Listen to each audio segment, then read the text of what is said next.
চলে আসছি কেবি কনভেনশন হলে। মেলা বসছে, আমি আমার টুনটুনি তার বাবা মিলে আমরা চলে আসছি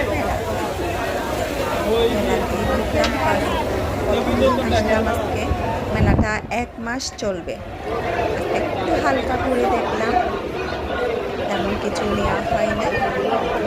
দেখলাম মেলাতে কী কী উঠছে, কী কী বসছে। আমার টুনটুনি তো ফ্লাওয়ার দেখলেই পাগল হয়ে যায়, মানে সুন্দর সুন্দর ফুলের টপগুলো দেখলে মানে ওর ইচ্ছা করে ও যেন সবগুলো নিয়ে ফেলবে। সবগুলো আসলে নিয়ে যাওয়া তো সম্ভব না, এটা পসিবল না কোনোভাবে। দেখলে তারপর একটু দাঁড়িয়ে একটু ছবি তোলো, তারপর দেখতেছে মানে আপনার এই যে কসমেটিক আইটেমগুলো দেখতেছে। এগুলোর মধ্যে দেখা যাচ্ছে মানে ক্লিপ, তারপর আপনার এই হিজাব পিন, হেয়ার ব্যান্ড, কাঁচা, এসব এগুলো সবগুলো সাজায় গুজায় রাখি। তারপর গেলাম আমরা কোকারিসের দোকানে। এখানে কোকারিসের দোকানে সুন্দর সুন্দর কাপগুলা, এই যে কাপগুলো অনেক সুন্দর দেখতেছি কাপগুলা। নেক্সট টাইম গেলে কাপগুলা ছাইয়ের মগগুলা নিতে হবে।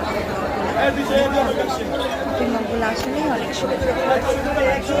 আমার হাজব্যান্ড কি যেন বুঝতেছে, ও দেখতে দেখতে ও দেখতেছে ওই যে প্লাস্টিকের কতগুলা পানির বোতল আছে, এগুলো দেখতেছে। কিন্তু মানে দেখতে সুন্দর লাগতো, ওগুলো হালকা পাতলা, যেগুলো বেশি পাতলা নিয়ে পরে দেখলো ঘুরে গেল দোকানে।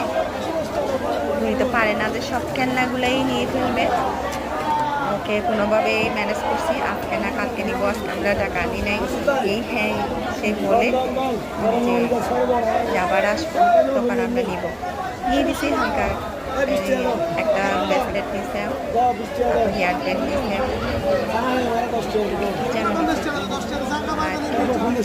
আসলে মেলাতে নেওয়াতে মানে ঘোরাটা মজা লাগে, ভালো লাগে। আজকে একটু হালকা পাতলা ঘোরাঘুরি হলো। যখন আসবো তখন ভালো করে ঘুরবো, ভালো করে জিনিস দেখে নিব, তারপর